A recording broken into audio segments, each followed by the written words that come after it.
Birinde sözünü ricasını alırım.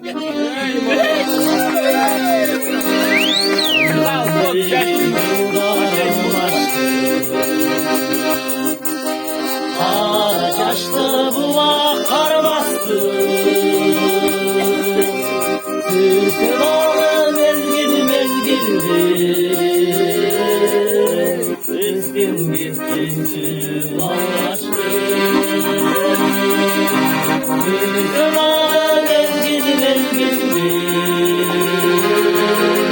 Rızkım gittikçe ağaçtı.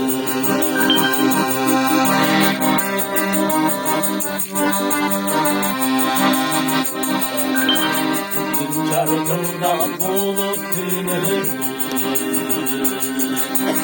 Öykü dolu sözler tünür.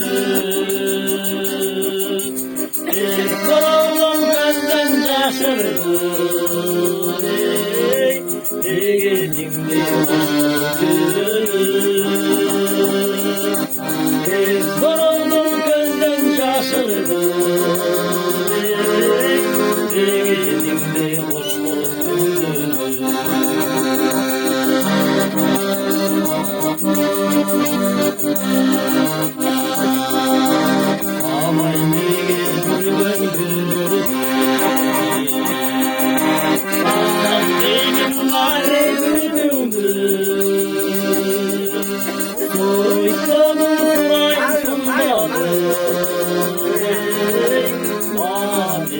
kızım